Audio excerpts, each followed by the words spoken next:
kita mulai saja kajian pada malam hari ini. Assalamualaikum warahmatullahi wabarakatuh. Waalaikumsalam warahmatullahi wabarakatuh. Waalaikumsalam warahmatullahi wabarakatuh. Bismillahirrahmanirrahim. Alhamdulillahirabbil alamin. Assalatu wassalamu ala Rasulillah anbiya wal mursalin sayyidina Muhammad wa ala alihi wa sahbihi ajma'in. Amma ba'd. Puji syukur kehadirat Allah Subhanahu wa taala yang telah melimpahkan rahmatnya kepada kita sehingga kita semua dapat hadir ya pada malam hari ini untuk mengikuti kajian kurban kuatkan Bali, baik yang hadir melalui Zoom Dompet Sosial Madani atau yang menyimak di siaran langsung Facebook Dompet Sosial Madani. Insya Allah malam hari ini kita akan mendapatkan ilmu yang banyak dari Ustadz Heri Haryadi ya. Tapi sebelum kita mendengarkan ilmu dari Ustadz Heri Haryadi, alangkah lebih baiknya kita mulai kajian pada malam hari ini dengan bacaan basmalah bersama. Bismillahirrahmanirrahim. Kemudian mari sama-sama kita simak lantunan ayat suci Al-Quran yang insya Allah akan disampaikan oleh saudara kita, Bli Hamdan Muzayyin. Assalamualaikum, Bli Hamdan. Waalaikumsalam warahmatullahi wabarakatuh. Bagaimana kabarnya nih, Bli Hamdan? Alhamdulillah, sehat-sehat. Silakan, Bli.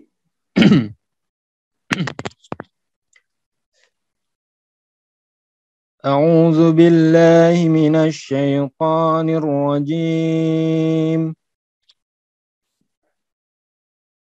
Walikulli ummatin ja'alna mansakan liyadhkuru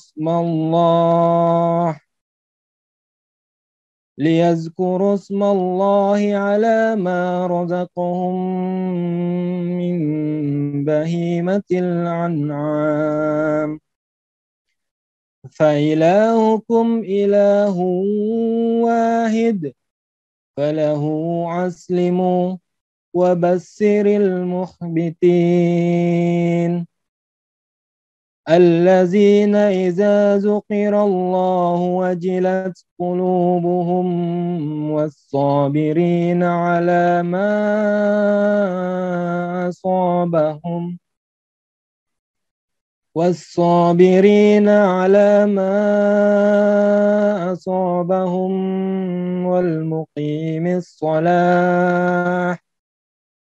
والمقيم الصلاة ومما رزقناهم ينفقون. والبدن جعلناها لكم من شعائر الله لكم فيها خير فاذكروا اسم الله عليها صوافا فإذا وجبت جنوبها فكلوا منها وأطعموا القانع والمعتر كذلك سخرناها لكم لعلكم تشكرون.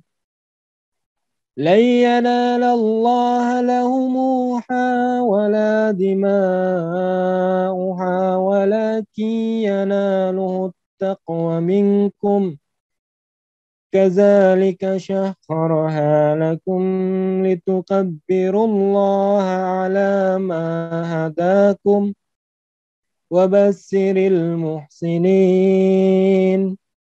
إن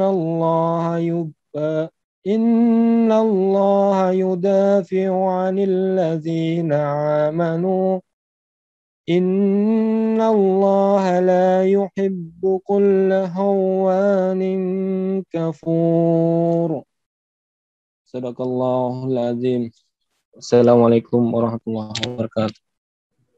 Waalaikumsalam warahmatullahi wabarakatuh. Terima kasih banyak Bli Hamdan Muzayyin yang sudah melantunkan ayat suci Al-Quran tadi. Semoga dengan lantunan ayat suci Al-Quran yang sudah dibacakan oleh Bli Hamdan Muzayyin tadi semakin menambah keimanan kita kepada Allah Subhanahu wa taala. Baik, para peserta sekalian, sebelum kita menuju acara utama, kami sapa dulu ini pemateri kita pada malam hari ini. Assalamualaikum Ustadz Heri. Waalaikumsalam warahmatullahi wabarakatuh. Alhamdulillah. Bagaimana ini kabarnya Ustadz? Sudah lama tidak berjumpa ini. Iya, alhamdulillah khair. Ya. Memang sudah lama ini. Ya.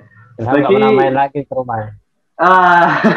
Ya Ustadz, insya Allah Ustadz. Lama nggak offline ya Pak. Jika ada kesempatan ini, insya Allah main-main Ustadz. Baik, bagi para sobat sekalian yang mengikuti kajian malam hari ini, baik melalui Zoom dan siaran langsung Facebook Dompet Sosial Madani. Bagi yang belum mengetahui Ustadz Heri Heriadi, beliau adalah Ustadz yang cukup terkenal ini ya di Denpasar Ustadz. Dan nggak terkenal.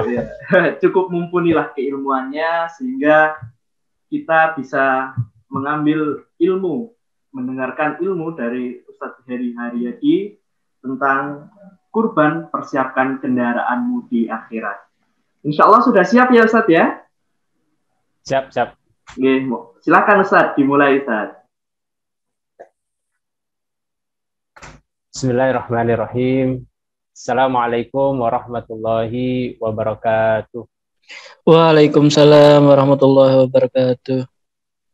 Innalhamdulillah nahmaduhu wa nasta'inuhu wa nastaghfiruh wa na'udzu billahi min shururi anfusina wa min sayyiati a'malina may yahdihillahu fala mudilla lahu wa may yudlil fala hadiya lahu.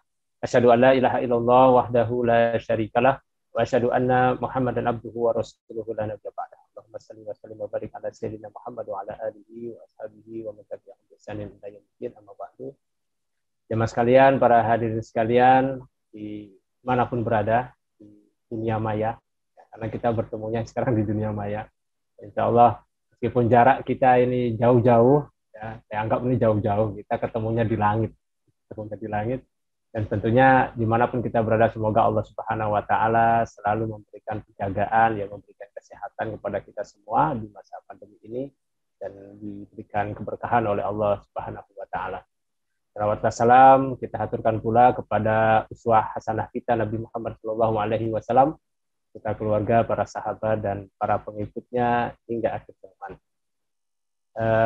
Para hadirin sekalian yang dirahmati Allah, ya, alhamdulillah sudah lama tidak bersua, dan bersuanya juga di layar ini ya, tapi semoga tidak mengurangi semangat kita di dalam menuntut ilmu, karena sesungguhnya dimanapun ilmu itu ya bisa kita ambil ya, bisa kita jadikan sarana, termasuk diantaranya di era yang canggih seperti ini. Makanya sarana Zoom ini sangat memudahkan kita untuk saling berdiskusi.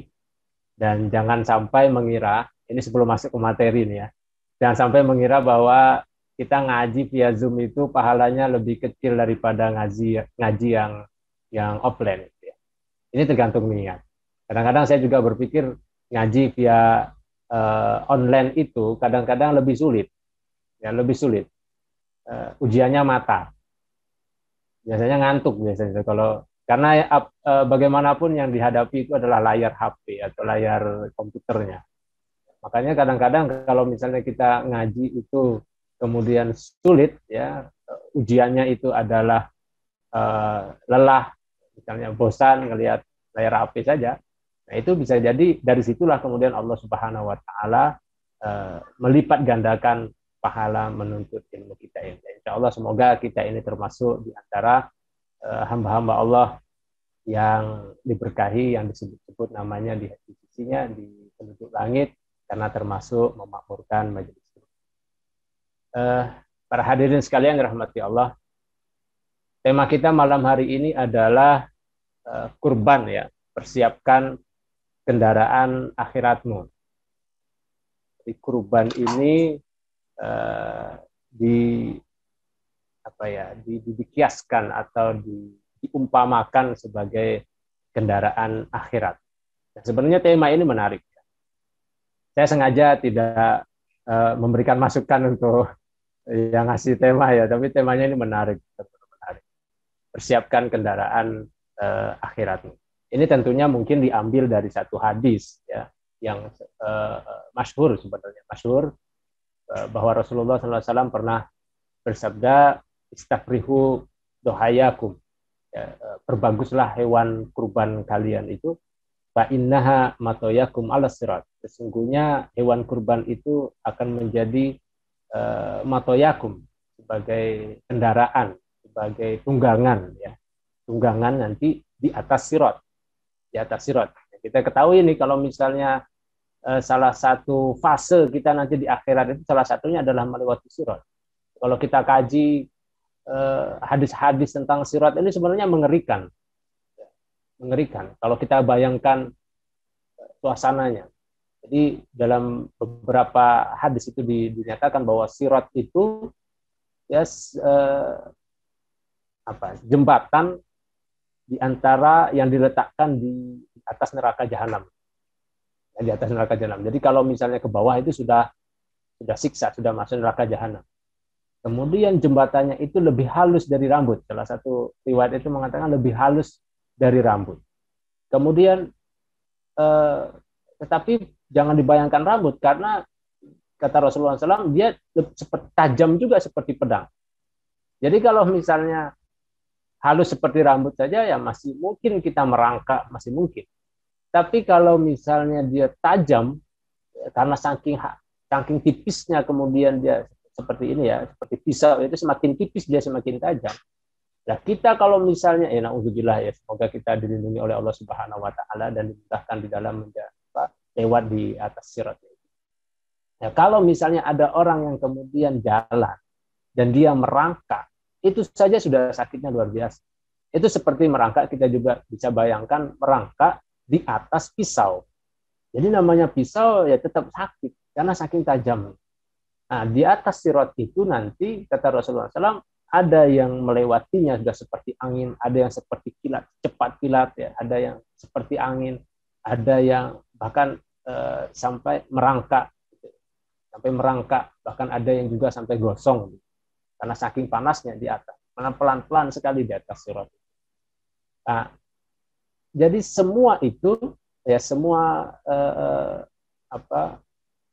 kualitas atau kecepatan dia untuk lewat di atas sirat itu tergantung pada amalnya, kata Rasulullah Shallallahu Alaihi Wasallam.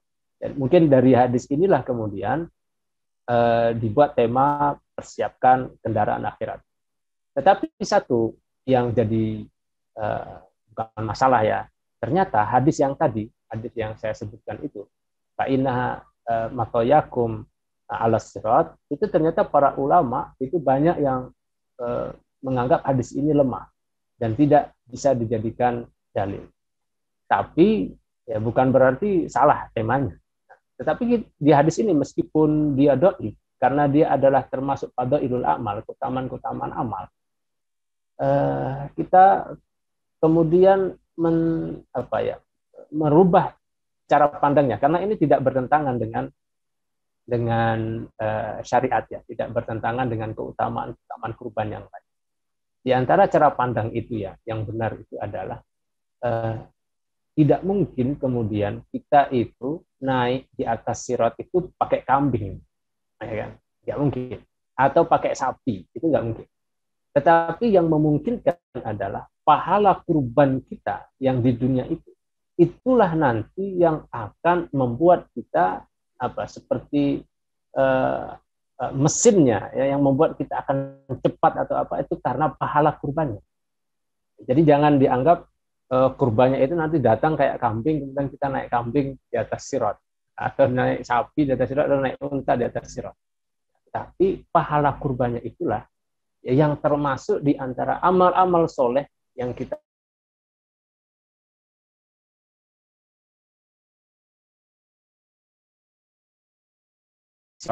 di yaumil akhir nanti. Nah ini maksudnya. Nah maka persiapkan kendaraan akhirat itu sebenarnya ada dan sangat menarik sekali. Nah, kita hanya merubah cara pandangnya bahwa kendaraan yang dimaksud di sini adalah kias, majas ya, kiasan saja, dan itu maksudnya adalah pahala yang luar biasa dari kurban. Nanti kita akan bahas keutamaan-keutamaan lain dari kurban. Ini sekali rahmati Allah. Makanya kurban itu, kenapa kita harus persiapkan yang terbaik kurban itu? Kita masih ingat cerita anak-anak Adam yang pertama, Qabil dan Habil di dalam surah Al-Maidah ayat 27. Dalam surah Al-Maidah ayat 27 itu diceritakan sedikit tentang perseteruan dua anak Nabi Adam alaihissalam itu. Allah Subhanahu wa taala berfirman, "Watlu 'alaihim naba abnai Adama bil haqq id qarraba qurbanan fatuqabbala min ahadihima wa lam yutaqabbal min al-akhar." Al-ayat. Jadi, "Watlu 'alaihim naba abnai Adam." Bacakanlah kepada mereka kisah tentang dua anak Adam dengan benar, gitu ya. Id taqarraba qurbanan, ketika mereka berdua kurbanan, ya, menyajikan pendekatan kepada Allah Subhanahu wa taala. Kurban itu dari kata qoroba itu yang artinya dekat. Jadi taqarrub kepada Allah dengan hewan kurban itu. Ya. Jadi qoroba kurbanan, ya, fatuqabbala min ahadihima, yang satunya diterima, yang satunya tidak diterima oleh Allah Subhanahu wa taala. Nah, ini artinya kurban itu, ya, ini supaya dia bisa menjadi kendaraan kita di akhirat kelak, dan kita harus persiapkan dengan baik itu. Karena ternyata ada kurban-kurban yang tidak diterima oleh Allah Subhanahu wa taala. Ini sudah dari awal sejarah umat manusia.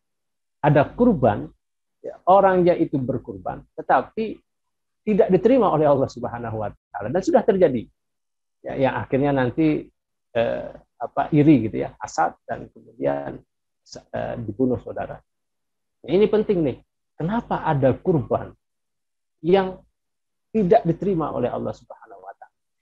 Nah, ini sehingga betul-betul kendaraannya itu dipersiapkan.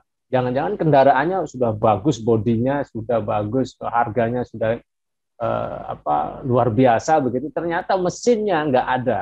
Nah, jadinya nggak bisa dipakai apa-apa, nggak diterima oleh Allah Subhanahu wa taala.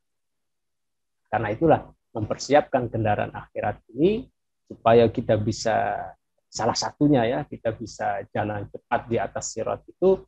Nanti insya Allah kita akan bahas apa saja yang bisa kita lakukan gitu ya, kita lakukan terhadap kurban kita. Sebelumnya kita akan membahas dulu sebenarnya hikmah atau keutamaan kurban yang lain itu apa saja.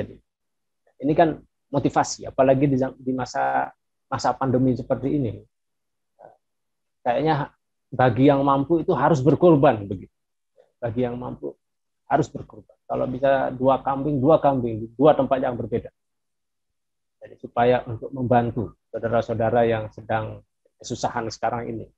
Banyak sekali yang berdampak dari pandemi ini. Kurban bagi orang yang mampu, ya, bagi kurbannya bagi orang yang mampu, itu ada hadis yang sebenarnya yang ngeri juga, ya, ngeri. Saya katakan ngeri begini. Kata Rasulullah SAW, "Man kana lahu sa'atan," siapa yang memiliki kecukupan, ya, memiliki kecukupan dalam harta, falam yudahi, tapi kemudian dia tidak berkurban, la yuqarribanna musallana. Ya, janganlah mereka itu mendekati musola kami. Jadi siapa faman kana lahu sa'ah, siapa yang memiliki keluasan rezeki, kemudian dia tidak berkurban, walam yudahi, maka wala yuqarribanna musallana. Dia tidak boleh dekat musola. Itu artinya apa? Orang-orang yang sengaja tidak berkurban padahal dia mampu, ya, padahal dia mampu. Ini kan sebenarnya bakhil, ya, ini bakhil, pelit gitu ya. Kemudian seakan-akan sombong juga begitu karena merasa memiliki harta. Nah, maka kata Rasulullah SAW, wala yuqarribanna musallana, seakan-akan tidak diakui sebagai umat Nabi. Inilah yang membuat mazhab Hanafi itu kemudian mengatakan kurban itu hukumnya wajib. Sampai mengatakan kurban itu hukumnya wajib sebab hadis ini. Karena sampai tidak diakui oleh Nabi Muhammad SAW sebagai umat yang sholat bersama kaum mukminin. Ini kan sebenarnya harus kita perhatikan. Benar-benar nggak kita ini jangan sampai kita ini mampu tapi kemudian kita tidak jangan sampai. Ini harus kita lihat. Jangan dijadikan nomor 2 itu kurban. Harus bagi yang mampu. Bagi yang mampu. Kemudian di hadis yang lain, ya, Rasulullah Shallallahu Alaihi Wasallam kemudian pernah bersabda bahwa amalan terbaik, sebagaimana yang disebutkan oleh dari Aisyah, ya, hadis dari Aisyah radhiyallahu anha, itu amalan yang terbaik yang dilakukan di Dzulhijjah, ya, 10 hari Dzulhijjah itu adalah iraqatudam, ialah yang menyembelih kurban. Itu yang terbaik. Itu yang terbaik. Kalau di haji kan sudah pasti. Kalau misalnya kita yang tidak berhaji ini iraqatudam atau berkurban itu sangat dianjurkan sekali. Ya. Karena apa? Karena nanti katanya dalam hadis tersebut dikatakan bahwa ya'ti yaumal qiyamah, jadi akan datang di hari kiamat itu tanduknya, rambutnya, bulu-bulunya hewan kurban itu akan menjadi saksi bagi kita di akhirat. Nah, ini yang penting. Ini yang tadi saya katakan bahwa kendaraan tadi yang kita kiaskan bahwa itu akan menjadi saksi di hadapan Allah Subhanahu wa taala untuk memberatkan timbangan kebaikan kita. Ini yang seharusnya bisa memotivasi kita untuk bisa berkurban. Ya, bisa berkurban. Kemudian di hadis yang lain bahwa kurban itu juga dilihat dari keikhlasannya. Ketika dia berkurban itu, yang dilihat itu kan sebenarnya ketika dia menyembelih itu, kita belajar dari kisahnya Nabi Ibrahim dan anaknya Ismail, ya, alaihissalam. Itu kenapa kemudian diperintahkan seperti itu, begitu ya. Kalau kita kan sudah hafal lah ceritanya, ini kita sudah hafal tentang kisah Nabi Ibrahim dan Ismail, kemudian digantikan dengan hewan, gitu ya. Ismail diganti dengan hewan kurban. Ini kurban itu sebenarnya tanda mahabbatullah, ya, tentang cinta. Nah, ini yang penting. Kurban itu sebenarnya awalnya itu, ya, karena dia ini kan sunnatu abikum Ibrahim, kan gitu. Rasulullah SAW, kurban itu adalah sunnah bapak kalian, yaitu Ibrahim. Dan Nabi Ibrahim, kisahnya dengan Nabi Ismail itu sebenarnya kisah tentang cinta. Jadi Nabi Ibrahim alaihissalam, kita ketahui tidak lama memiliki anak, kemudian menikah dengan Siti Hajar, ya, Sayyidah Hajar, kemudian melahirkan Nabi Ismail alaihissalam. Dan ketika cintanya yang bergebu-gebu merindukan seorang anak, justru Allah Subhanahu wa taala memerintahkan untuk berkurban, anaknya dikurbankan. Itu membuktikan bahwa sebenarnya tidak ada cintanya pada Allah itu tidak boleh mendua, bahkan kepada anak. Nah, kalau kita ini alhamdulillah kita tidak diperintahkan untuk menyembelih anak-anak kita atau menyembelih istri kita yang kita cintai. Tetapi yang diperintahkan kepada kita adalah menyembelih hewan kurban. Ini maksudnya bagaimana? Bukan berarti kemudian kita remehkan begitu. Ternyata hewan kurban itu juga merupakan harta, kan gitu. Dan ternyata juga di zaman ini makhluk Allah yang berpotensi menjadi Tuhan itu adalah harta. Saat ini yang berpotensi menjadi Tuhan bagi seorang manusia itu adalah harta. Makanya Rasulullah mengatakan ta'isa abdad dinar, ta'isa abdad dirham. Celakalah hamba dinar, celakalah hamba dirham. Yang dimana ada duit dia ada. Kalau uang itu ada di tempat yang haram, dia ada. Yang halal haram dia nggak pedulikan. Itulah salah satu contoh orang yang menghamba dengan harta. Begitu pula orang yang pelit dengan harta, maka itu juga termasuk orang-orang yang menghamba kepada harta. Karena sebenarnya harta itu kan dalam hadis Rasulullah nanti di akhirat itu yang ditanya adalah min aina, dari mana engkau mendapatkannya, kemudian wa aina anfaqahu, min aina iktasabahu, dari mana dia dapatkan dan kemana dia infak, bukan berapa banyak yang dikumpulkan. Itu artinya harta itu adalah sarana. Maka ketika kita mampu berkurban di waktunya yang sempit, 10, 11, 12, 13 Zulhijjah saja, kemudian dia tidak mau berkurban, nah pantaslah kemudian Rasulullah mengatakan wala yuqarribanna musallana, karena pada hakikatnya dia tidak mencintai Allah Subhanahu wa taala. Nah, ini beberapa keutamaan lain dari berkurban. Ini sangat penting sebenarnya kita belajar keutamaan ini. Kalau misalnya begini, kenapa kita malas beribadah itu? Kadang-kadang kita tidak mengetahui fadilah. Tapi bukan berarti fadilah menjadi tujuan. Dan berarti fadilah itu menjadi tujuan. Fadilah itu nanti akan menjadi motivasi kita di dalam beribadah. Nah, ini apa yang harus kita sadari di dalam berkurban. Nah, para hadirin sekalian dirahmati Allah. Kalau tadi kita sudah membahas tentang hadis tentang kendaraan, kemudian kita sudah membahas keutamaan lain terkait kurban. Lalu bagaimana sebenarnya untuk bisa memastikan atau bisa kita berharap kurban kita ini diterima oleh Allah Subhanahu wa taala. Nah, kan ini yang pertama. Yang pertama sekali, agar kurban kita diterima oleh Allah Subhanahu wa taala tentunya adalah ikhlas. Ya. Tentunya adalah ikhlas. Karena ya mungkin kita bosan ya, selalu diingatkan kalau ceramah kemana-mana, selalu yang diingatkan itu adalah ikhlas saja gitu. Seakan-akan ikhlas itu gampang, atau ikhlas itu hanya omong kosong. Ya, tapi sebenarnya ikhlas itu maknanya sangat luar biasa. Nah, salah satunya ini, kurban itu, kenapa kita harus ikhlas? Sebagaimana tadi ya, ayat yang dibacakan tadi ya, kalau salah tadi bacanya juga surah Al-Hajj ya. Al-Hajj 37, salah satu potongan ayatnya itu lan yanalallaha luhumuha wala dima'uha walakin yanaluhu taqwa minkum.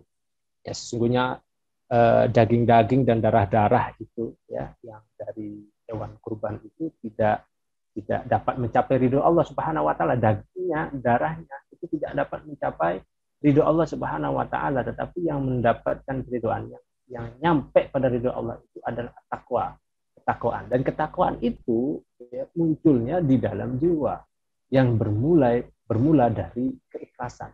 Tidak mungkin orang itu ketika dia mengatakan takwa tapi nggak ikhlas, itu nggak mungkin. Orang yang ikhlas itu sudah pasti takwa dia. Ya, tapi tidak mungkin orang takwa kemudian dia tidak ikhlas, itu nggak mungkin. Karena semuanya bermula dari keikhlasan. Kenapa? Karena ikhlas itu sebenarnya adalah bukan hanya sekedar melafazkan niat lillahi ta'ala gitu, tetapi betul-betul masuk ke dalam hati kita ya, tertancap di dalam hati kita yang terdalam itu, bahwa tujuan kita itu intinya adalah ya Allah Subhanahu wa taala. Coba bayangkan ya, pada zaman Nabi ya, pada waktu itu ada Romawi, ada Persia, peradaban yang besar. Yang Romawi mewarisi cara berpikir Yunani ya, tentang Yunani itu kan banyak dewa Zeus, dewa Apollo dan segala macam. Kadang-kadang bertengkar antara dewa dan manusianya. Itu kan dari mitos-mitos Yunani. Sedangkan Persia juga begitu, yang menyembah api. Itu lebih peradaban besar. Kemudian di Arab, di Mekah pada saat itu, seorang manusia yang diutus oleh Allah Subhanahu wa taala mengajarkan makna ikhlas, supaya manusia terbebas dari segala khayalannya itu, bahwa semua hidupnya itu hanya untuk Allah Subhanahu wa taala. Dan itu susah sekali. Dan itu susah sekali. Dan para ulama salafus saleh itu belajar niat saja susah sekali. Hadis arba'in innamal a'malu binniyat wa innamal likulli imri'in ma nawa, mungkin kita sudah hafal ya. Sudah hafal di luar kepala ya. Tetapi mengamalkannya belum tentu mampu. Dari niat itu kemudian ibadah itu bisa jadi diterima, ibadah yang wajib dibedakan dengan ibadah yang sunnah. Kemudian dari niat itu ya, menentukan derajat kita di hadapan Allah. Ini ya. Kalau kurban kita gede sapi apa namanya itu yang paling gede gitu ya, mahal. Tapi kalau niatnya sudah sedikit salah saja, itu dagingnya, darahnya, bulunya semuanya itu tidak ada apa-apanya di sisi Allah. Karena bukan itu hakikat inti dari kurban. Makanya kenapa kurban itu nggak boleh kita beli daging aja. Misalnya ya satu kambing harganya berapa kalau di SM ini berapa ada kambing? Misalnya 20 juta misalnya ya, kurban itu misalnya 20 juta misalnya. Dengar, Pak. Misalnya 20 juta ya, misalnya sapi atau apa gitu ya. Itu kemudian gimana kalau kita beli daging aja ya, yang sudah seger-seger gitu, seharga 25 juta. Jadi dagingnya sudah dipak sudah, gitu. Tinggal share aja, nggak usah sibuk-sibuk nyembelih lah, PKM misalnya. Saya sibuk-sibuk ya, langsung beli dagingnya aja, itu nggak akan diterima meskipun dia membeli daging lebih daripada harga hewan, nggak diterima. Dan begitu pula ya, beli hewan yang gede kemudian disembelih tapi pengen dipuji, nah, itu juga tidak diterima. Nah ini pentingnya memulai sesuatu darinya, ya, memulai sesuatu dari ini yang harus kita pahami terlebih dahulu ya. Niat. Jadi ketika berkurban, pahamilah niat kita. Niat kita bukan hanya sekedar untuk sosial saja, meskipun itu nanti hikmahnya adalah kita bisa membantu saudara-saudara kita ya, yang berusaha dari daging-daging yang dibagikan, tetapi inti dari ibadah kurban itu adalah keikhlasan kita, ketakwaan kita kepada Allah Subhanahu wa taala. Kemudian yang kedua, setelah ikhlas tadi, yang kedua adalah agar kurban kita diterima oleh Allah Subhanahu wa taala. Kita pastikan diri kita itu tahu ilmu tentang berkurban. Ya. Kita itu tahu tentang ilmu tentang berkurban. Ya, kitanya. Apalagi panitia kurbannya. Panitia kurban itu sebenarnya wakil. Ya. Dia wakil dari pengkurban. Dia wajib juga tahu meskipun dia tidak berkurban. Tapi karena dia wakil, maka dia juga setidaknya tahu. Karena amalan ibadah itu yang pertama ikhlas, yang kedua benar secara syariat. Ya. Syaratnya amal ibadah itu diterima, yang pertama ikhlas lillahi ta'ala, kemudian dilakukan ya sesuai dengan syariat. Dia tidak bertentangan dengan syariat. Nah, bagaimana kita mengetahui bertentangan atau tidak kalau kita nggak punya ilmunya? Nah, ini penting supaya kita tahu kurban ini diterima atau enggak. Misalnya tentang aib-aib yang ada di hewan. Ya, kalau kita panitia kurban sekaligus misalnya memberikan jasa pengadaan kambing dan sapi, maka kita juga harus mengetahui nih aib-aib ya, yang ada di hewan yang kemudian yang membuat hewan itu tidak bisa dijadikan hewan kurban. Ini juga penting. Kemudian nanti bagaimana tata cara potongnya, ya, kemudian bagaimana tata cara pembagiannya. Nah, ini juga harus dipelajari baik yang pengkurban, khususnya bagi yang pengkurban. Nah, di kita, di masyarakat kita ini kan sudah sangat mudah sekali karena banyak panitia-panitia kurban. Termasuk diantaranya ya, lembaga-lembaga zakat juga menyediakan jasa untuk menyediakan hewan kurban dan sekaligus mendistribusikannya. Tetapi ini ya saya tetap mengingatkan ya kepada panitia kurban tidak hanya sekedar lembaga zakat, tapi semua panitia kurban yang juga ada. Selalu saya ingatkan bahwa panitia kurban itu adalah wakil. Dulu zaman Nabi Shallallahu Alaihi Wasallam memang tidak ada panitia secara khusus, tetapi bukan berarti tidak boleh. Karena panitia kurban itu ternyata pernah dilakukan oleh Ali bin Abi Thalib ya radhiyallahu. Jadi Ali bin Abi Thalib radhiyallahu an itu pernah dititipkan hewan kurban untuk disembelih dan didistribusikan. Maka kata Ali, kami pertama tidak memberikan daging kepada penjagalnya itu sebagai upah, ya, dan bahkan upahnya diambil dari kantong Ali radhiyallahu anhu sendiri. Jadi tidak diambil dari daging. Ini perlu kita pahami. Karena setiap daging itu adalah haknya fakir miskin dan sebenarnya hak juga dari pengkurban. Maka ketika misalnya dia didistribusikan atau disalurkan tidak sesuai dengan peruntukannya, nah ini tidak menjadi kurang afdol. Kalau bahasanya mungkin bukan batal kurbannya, tapi kurang afdol. Nah ini baik. Misalnya contoh panitia misalnya, ya semoga sudah tidak ada lagi. Panitia kurban misalnya mendapatkan bagian yang lebih banyak karena menganggap panitia bekerja lebih banyak. Nah ini harus diluruskan. Karena panitia kurban itu bukan amil zakat. Beda, ya amil ya. Orang yang bukan memegang zakat, amil zakat. Panitia kurban itu bukan amil zakat. Kalau amil zakat kan mendapatkan bagian, ya 1/8. Kalau panitia kurban itu tidak mendapatkan jatah khusus dari ini. Karena sebenarnya memang nggak ada. Dia hanya wakil saja. Sehingga dia tidak boleh mengambil daging yang berlebih dan kemudian dianggap sebagai jasanya, membayar untuk jasanya dia lelah. Ini penting. Dan bagi pengkurban juga yang menitipkan hewan kurbannya di panitia zakat, ini juga harus mengetahui dan harus menyadari, ya, tanpa harus disuruh gitu ya. Setidaknya menghargai kerja-kerja para panitia kurban.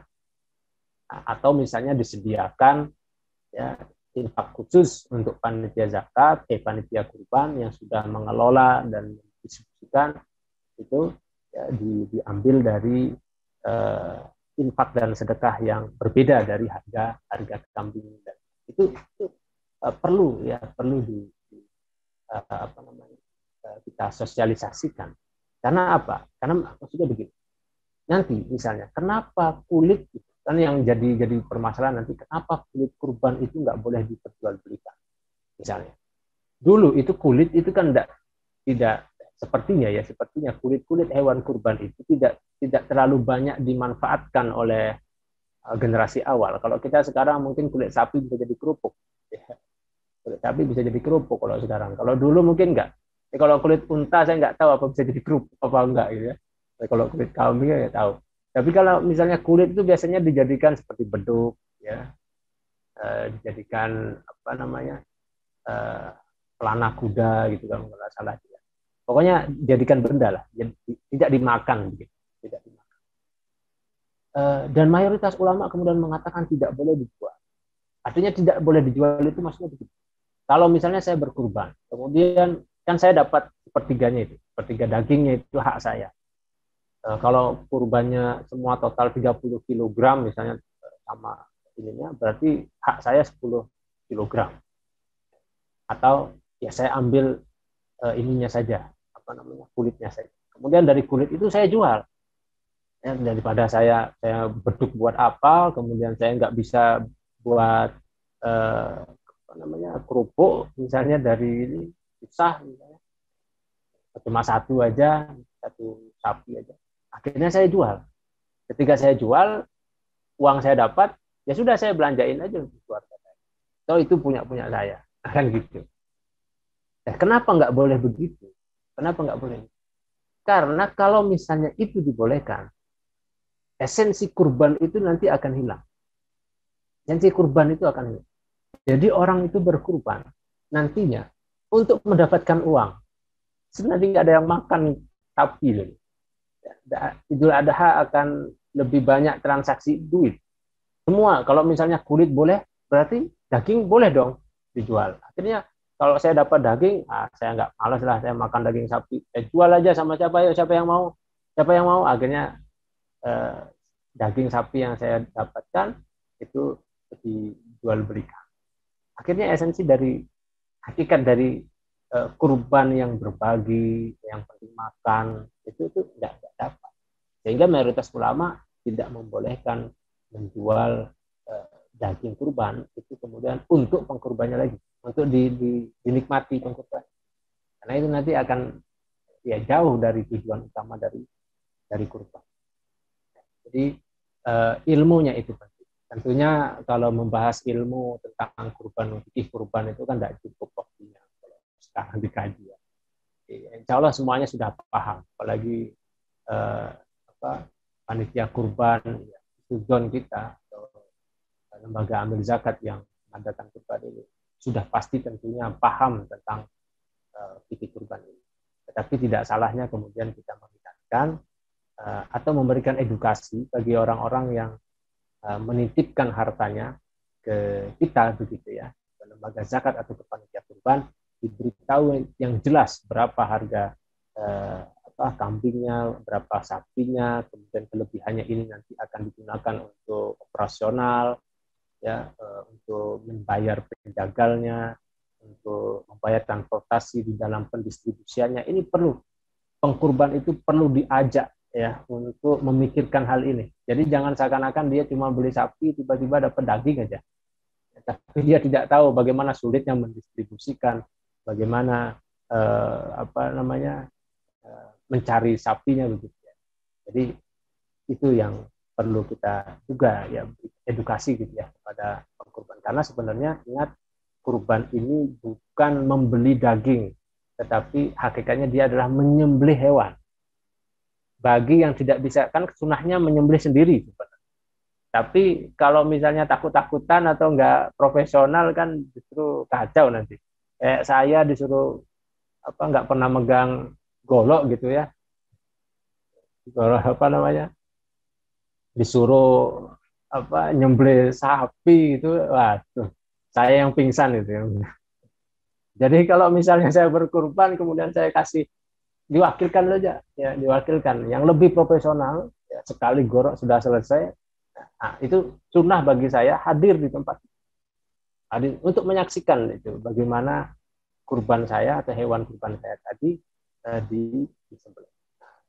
Itu intinya. Jadi bukan saya ngasih duit ya sudah pokoknya terserah lah mau diapain, yang penting kita harus memberikan edukasi kepada para pengkurban gitu ya, pengkurban yang menitipkan hartanya untuk kita kelola kurbannya melalui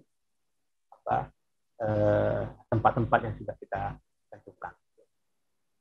Ini mungkin beberapa hal terkait dengan persiapan kendaraan kita. Jadi yang dipersiapkan dari kendaraan pertama dari niat tadi ya, niat ikhlas, kemudian ilmu tentang fikih itu kita sudah sudah paham setidaknya supaya benar ya cara ibadah kita, dan tentunya kita ini yang paling penting sih ya, kita memilih kurban yang paling baik, hewan yang paling baik ya.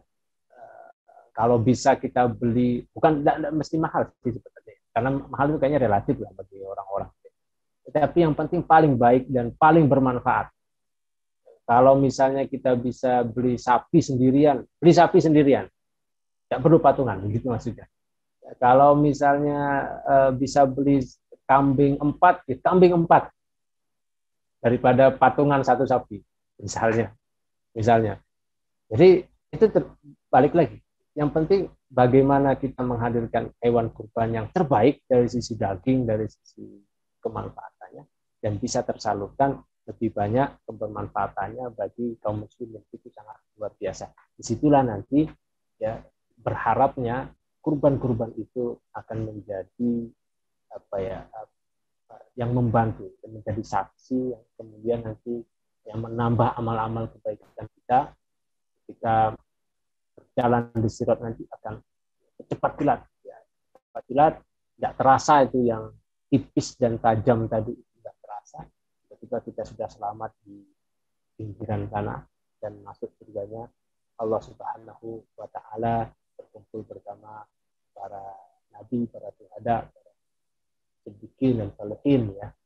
Itu semua harapan kita sendiri. Mungkin itu saja yang saya sampaikan, tidak bisa lama-lama. Sudah lama kayaknya, nanti bosan. Kalau ada diskusi dipersilakan. Saya kembalikan lagi kepada Ilham, ya. Ilham, monggo. Siap Ustadz, alhamdulillahirrabbilalamin. Terima kasih banyak Ustadz atas ilmu-ilmu yang sudah disampaikan tadi ya Ustadz, ya. Saya menangkap beberapa yang cukup menarik, ya, bahwa uang ini ternyata punya potensi, ya, untuk menjadi Tuhan, Ustadz. Dan juga tentang tata cara menyembelih hewan kurban dan lain-lain itu harus dipahamkan. Baik Ustadz, karena ini sudah ada yang raise hand Ustadz, insya Allah Pak Taufik sudah raise hand, sepertinya ingin bertanya Ustadz. Sebelum nanti pertanyaan melalui kolom chat ini sudah cukup menumpuk juga Ustadz, nanti kita bacakan, tapi kita berikan kesempatan pada Bapak Taufik dulu. Silakan Bapak Taufik. Oke, terima kasih Ustadz. Assalamualaikum warahmatullahi wabarakatuh. Waalaikumsalam warahmatullahi wabarakatuh.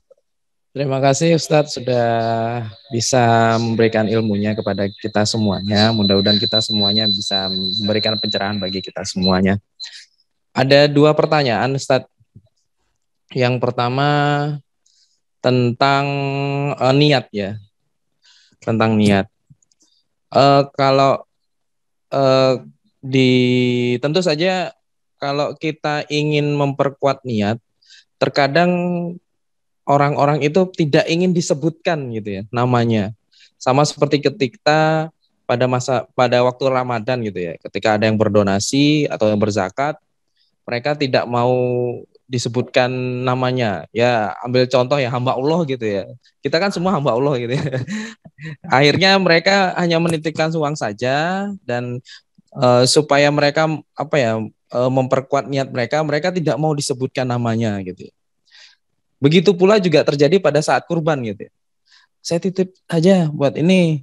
Nah, itu mereka ya walaupun kita kenal gitu kan Ustadz ya. Walaupun kita kenal tapi memang ada mungkin saya tidak tahu apakah kurban ini atas nama diri beliau sendiri atau memang atas nama suaminya. Karena kan memang suami itu pasti akan pahalanya akan mengikuti ke keluarganya gitu ya.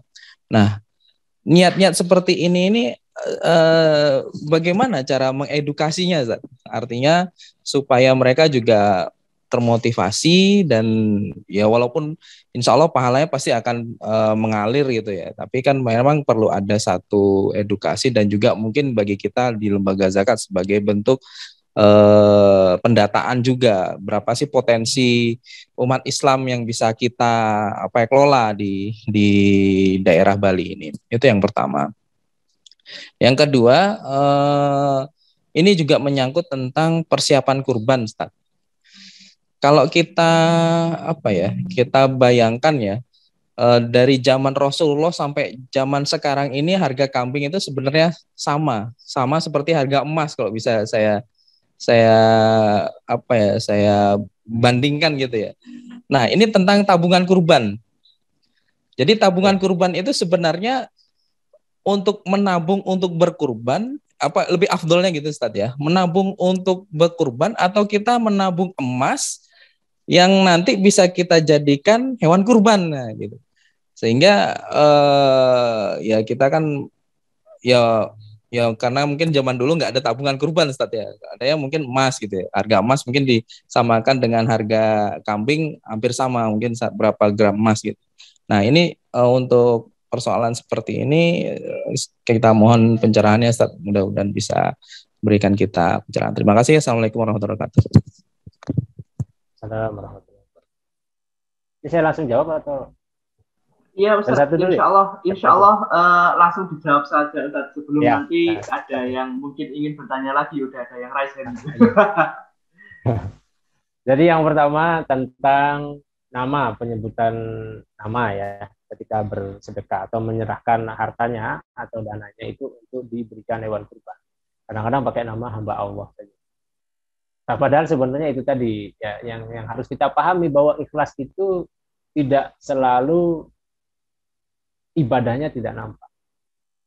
Tidak selalu ibadah yang nampak itu adalah tidak ikhlas. Gitu. Jadi tidak selalu ibadahnya yang nampak itu adalah riya. Terkadang beberapa ibadah itu justru harus ditampakkan ya, sebagai syiar. Sedangkan kurban ini memang sebetulnya syiar. Gimana juga kurban sembunyi-sembunyi kan nggak enak juga. Gimana kurban sembunyi? Haji mau sembunyi-sembunyi gimana? Jangan-jangan nggak sholat, misalnya nggak sholat jamaah supaya nggak riya. Kan pengen dilihat orang kan kacau jadinya. Jadi tidak semua yang terlihat itu ibadah yang terlihat itu dianggap riya. Tidak semua. Itu kembali ke makanya ikhlas itu 100% ya 100% itu semuanya hanya dia dan Allah yang tahu. Kita tidak bisa menghakimi seseorang ikhlas apa. Nah, khususnya yang seperti ini. Ada juga dulu kasus itu ngasih duit aja ya misalnya ngasih duit tapi nggak tahu ini uang zakat apa sedekah, ini kan nyusahin sebenarnya. Itu nyusahin, kasih duit aja di misalnya di kotak masjid banyak tapi amplop cuma itu zakat apa kita nggak tahu ya kan.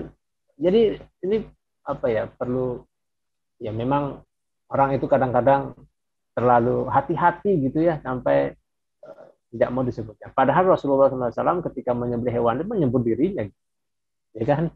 Ada min Muhammad, wa Ali Muhammad kan begitu. Dan disebutkan. Kalau misalnya hewannya nggak disebutkan, ya atas nama siapa? Padahal dia itu sedang mewakilkan. Jadi kita ini mewakilkan kurbannya siapa? Itu kan penting.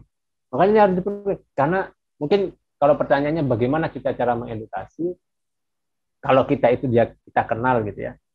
Saya katakan maksudnya kita ini kan wakil. Jadi seperti orang mau nikahin anak gitu ya. Misalnya dia walinya jadi wali hakim gitu. Nggak mungkin saya nikahkan si fulan dengan si fulanah misalnya anaknya si hamba Allah. Kan nggak mungkin. Pasti disebut gitu. Nggak mungkin ada anaknya hamba Allah. Banyak misalnya Fatimah anaknya hamba Allah. Kan nggak mungkin. Seperti itu kan. Jadi diwakilkan, ya diwakilkan. Kurban itu diwakilkan kepada kita. Jadi bukan hanya sekedar sedekah duit itu. Jadi diwakilkan kepada. Dan disunahkan datang. Bagaimana nanti jadi hamba Allah tapi dia datang sendiri. Loh, kamu yang punya saya. Tapi ini hamba Allah ini. Mana buktinya? Nah, kan kacau jadi. Sunah-sunah itu nggak didapat. Nah, karena itulah pentingnya ilmu tadi ya.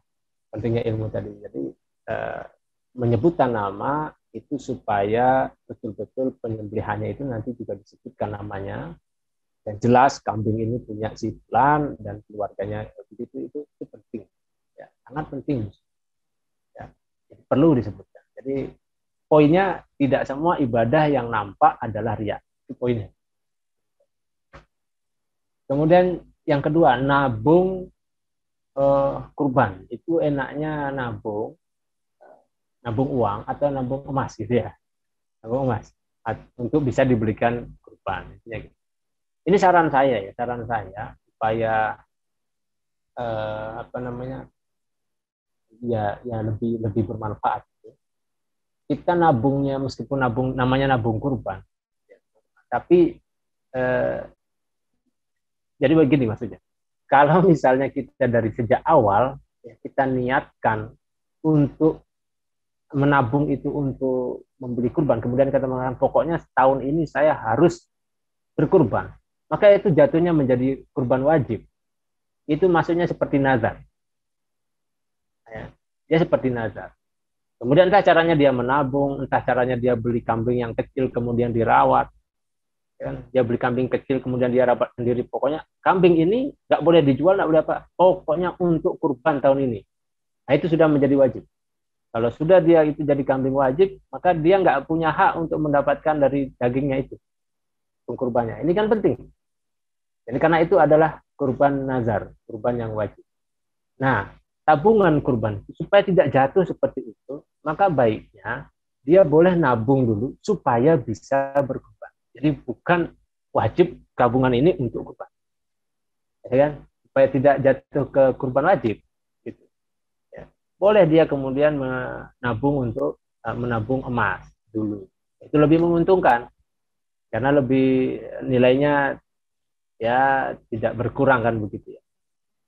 Itu masalah hitung-hitungan ekonominya itu sekarang juga lagi tren untuk nabung emas, ya, itu boleh, ya, dibolehkan. Nah, yang penting adalah niatnya tadi. Ya, apakah kita mewajibkan kurban untuk diri kita atau tidak? Kalau mewajibkan untuk diri kita, padahal sebenarnya kan tidak wajib, maka itu masuk kepada kurban wajib. Nah, kalau sudah kurban wajib, dia tidak boleh mengambil dagingnya. Ya, itu poin dari nabung. Permasalahan hukum menabungnya ya terserah. Kita mengumpulkan uang di rumah sendiri boleh. Ya, mau dijadikan emas itu lebih menguntungkan, lebih enak gitu. Kalau pas lagi emasnya tinggi ya lebih gede daripada harga kambing ya alhamdulillah. Jadi jual emasnya kemudian kita beli hewan kurban itu lebih bagus. Kayak gitu ya. Ya, siap Ustaz. Terima kasih banyak ini Ustaz sudah menjawab pertanyaan dari Bapak Taufik. Insya Allah cukup jelas ya Bapak Taufik ya jawaban dari Ustaz Heri tadi ya. Kemudian karena ini sudah ada yang raise hand dari tadi nih Ustaz. Padahal sebenarnya ini banyak sekali nih Ustaz pertanyaan yang numpuk di kolom chat ini, belum yang ada di WA ini Ustaz. Harus cepat-cepat jawabnya. Siap Ustaz. Jadi insya Allah Ustaz Heri juga sudah siap ya menjawab pertanyaan-pertanyaan dari para peserta ini. Silahkan kepada saudara Muslim yang sudah raise hand untuk mengajukan pertanyaannya kepada Ustaz Heri. Mas Muslim. Itu belum diginikan ininya. Mut. Ya, assalamualaikum warahmatullahi wabarakatuh. Waalaikumsalam warahmatullahi wabarakatuh. Selamat malam Ustaz. Selamat malam. Semangatnya Muslim. Alhamdulillah. Jadi saya ingin bertanya Ustaz. Tadi dijelaskan tentang diterimanya kurban itu salah satunya tentang keikhlasan ya Ustaz ya. Jadi kalau misal hari ini kan yang kita dengar ada beberapa pendapat. Jadi misal kalau kita kurban itu bisa 1 orang 1 kambing kayak gitu, atau 1 sapi bisa untuk 7 orang kayak gitu ya Ustaz ya.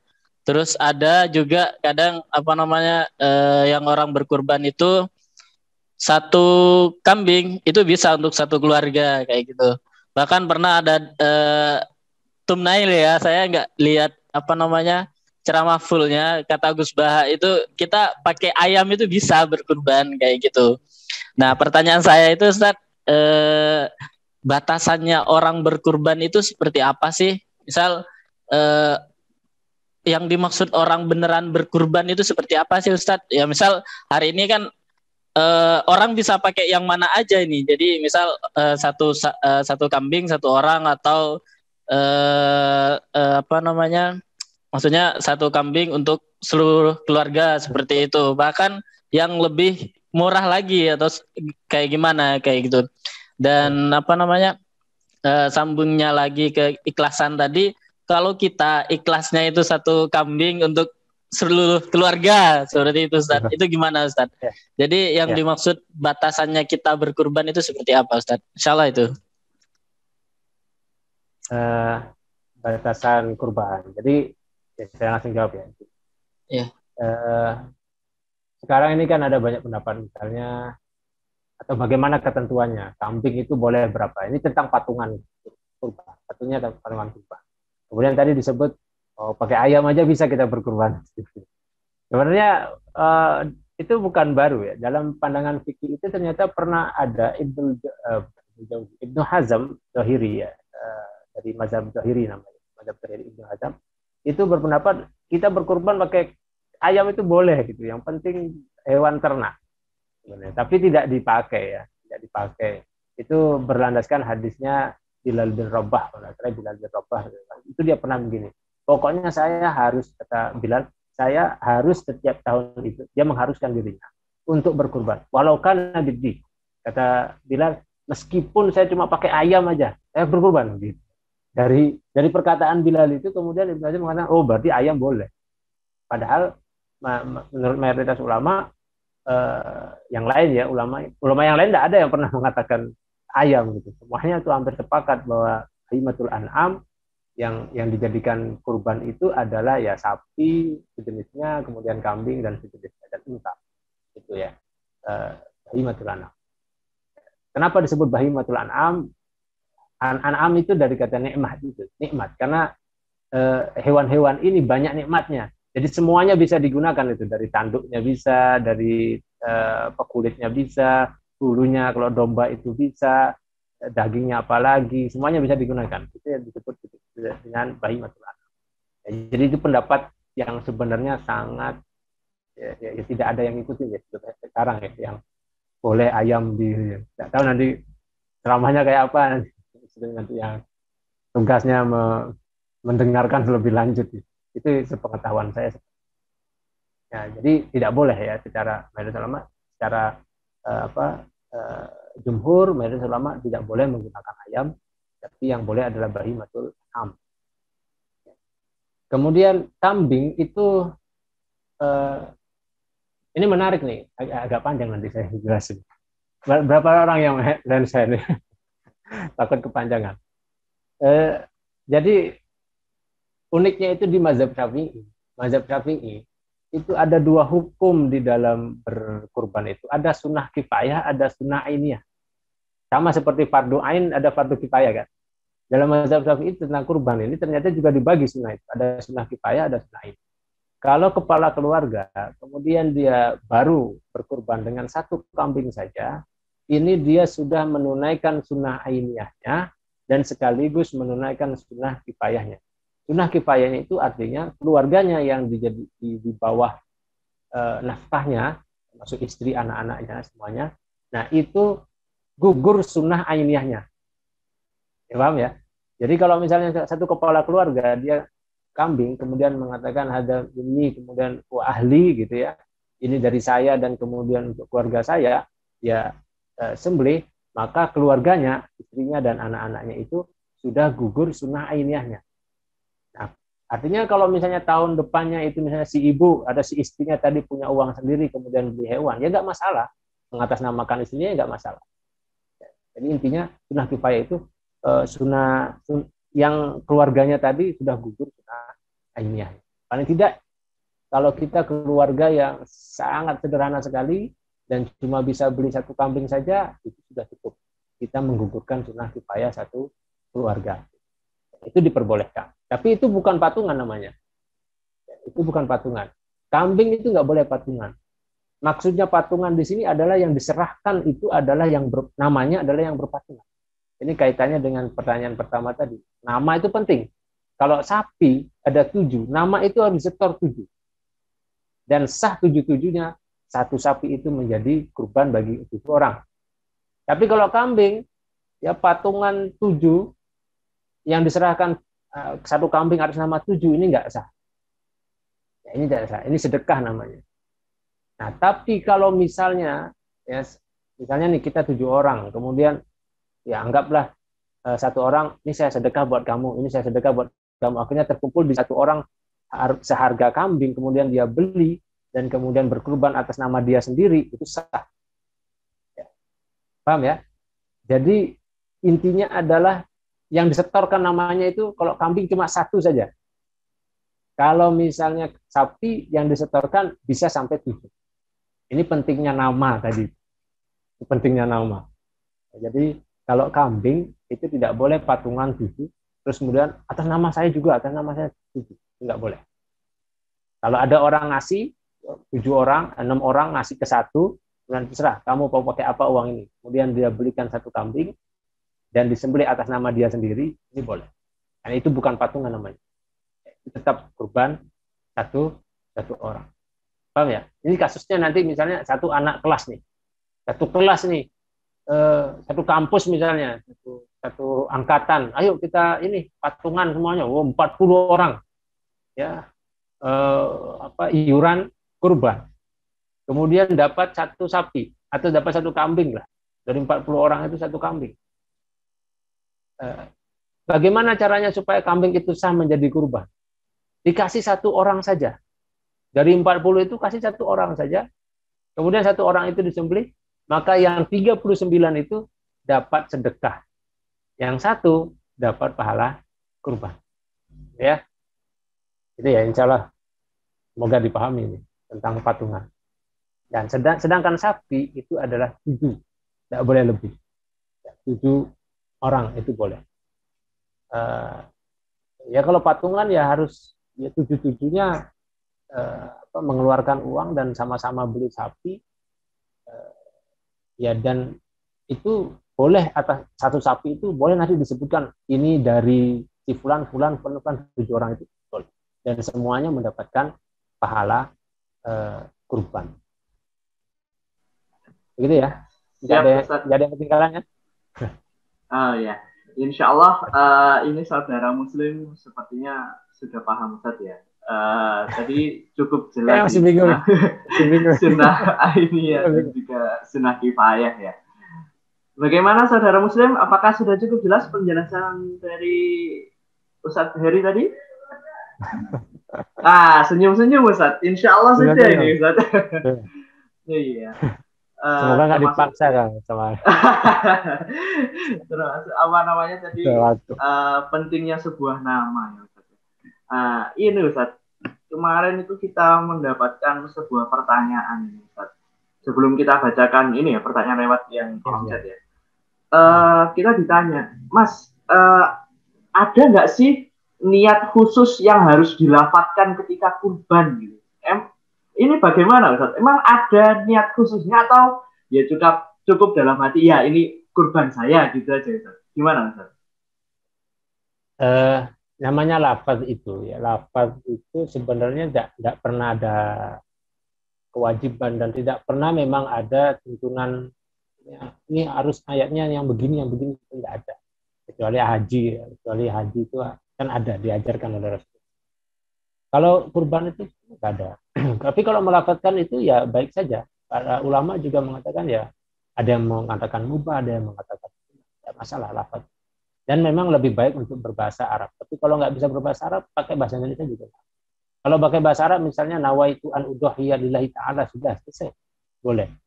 Tapi masalahnya kita nggak tahu bahasa Arab gimana. Ya udah, saya niat kurban tahun ini sunnah lillahi ta'ala, sudah selesai, boleh lah. Yang penting apa yang di hati itu sesuai dengan apa yang di zahirnya, apa yang nampak. Intinya niat itu lafaznya itu tidak menguatkan apa yang di hati. Ya. Ini nggak harus. Oke, ya, berarti emang tidak harus ya melafadzkan ya dalam bahasa Arab dan lain-lain. Baik, terima kasih banyak Ustaz jawabannya.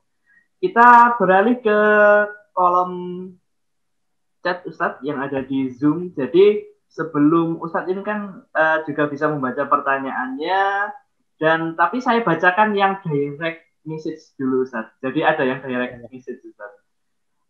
Okay. Ada yang nitip pertanyaan. Assalamualaikum, mohon maaf izin bertanya, jika waktu akikah dan kurban itu berdekatan atau malah di waktu yang bersamaan, mana Ustaz yang didahulukan? Ya. Kalau misalnya akikah dan kurban bersamaan harinya, misalnya di besok, misalnya di hari Zulhijjah dia sudah hari ke-7 bayinya, dan dia cuma bisa membeli 1 kambing saja misalnya, atau satu di antaranya, boleh nggak kemudian digabung? Sebenarnya di dalam mazhab Syafi'i, ya, khususnya dalam mazhab Syafi'i ini diperbolehkan menggabungkan, tetapi tidak dianjurkan. Jadi diperbolehkan menggabungkan, tapi tidak dianjurkan. Karena ini menjadi perbedaan pendapat para ulama. Nah, kalau misalnya seperti itu, kalau bisa, ini jadi saran saya. Kalaupun boleh, ya boleh, gitu kan. Tapi sebaiknya tidak. Kalau misalnya bisa tidak begitu, tidak disamakan, artinya begini. Mana yang lebih didahulukan, kurban atau akikah. Kalau kurban itu kan waktunya terbatas. Jadi 10, 11, 12, 13 Zulhijjah saja. Sedangkan akikah itu 7, 14, 21 dan menurut mazhab yang jumhur itu sampai sebelum dia balik. Jadi tidak ada batasan. Mau 7, mau 14, mau 21 boleh. Bahkan Hambali itu cuma 21 saja. Kalau sudah 21 sudah gugur sunnah orang tuanya untuk mengakikah. Jadi dia masih ada kesempatan yang lain gitu ya. Masih ada kesempatan lain untuk mengakikah. Jadi lebih dahulukan kurban kalau misalnya dia hanya memilih salah satunya atau bisa dua itu kurban ya kurban dulu. Akikahnya nanti. Ya, di hari ke-21 atau di hari setelahnya nanti pokoknya sebelum di tahun depan juga nggak masalah sebenarnya akikah itu. Yang penting sebelum balik. Ya.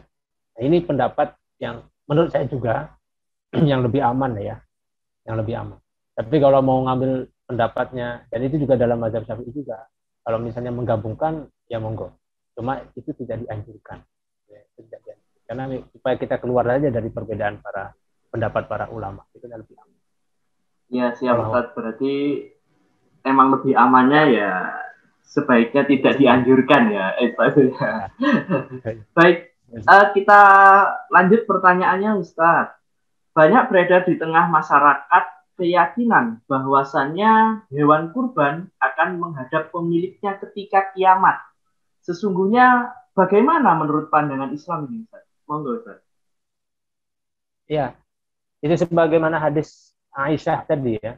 Tidak li'anna ya'ti yaumal qiyamah biquruniha wa azfariha wa ash'ariha. Jadi dia sebagai saksi. Ya, maksudnya ini datang kemudian sebagai saksi. Ini juga bisa ditakwil. Jadi tidak serta-merta hidup lagi itu kambing kemudian dia datang kepada kita, enggak. Ya, bisa jadi wallahu alam. Maksud dari hadis tersebut adalah bahwa bulu-bulunya, rambut-rambutnya, darahnya yang menetes, kemudian tanduknya, semuanya itu akan menjadi saksi atas ibadah yang kita lakukan. Itu sama dengan sholat sebenarnya. Sholat itu kan tempat yang kita jadikan sholat, itu juga akan menjadi saksi kelak ya, di dalam pengadilannya Allah Subhanahu Wa Taala. Makanya kenapa sholat sunnah dari sholat wajib itu kita kemudian mau sholat rawatib pindah tempat. Itu salah satu hikmahnya adalah bahwa tempat yang kita sholat, semakin banyak kita pindah tempat gitu ya. Sholat itu, nah, itu akan menjadi saksi kita nanti di hadapan Allah Subhanahu Wa Taala. Nah, makanya ya jangan dibayangkan kambingnya yang akan datang atau sapinya itu seutuhnya seperti itu akan datang gitu.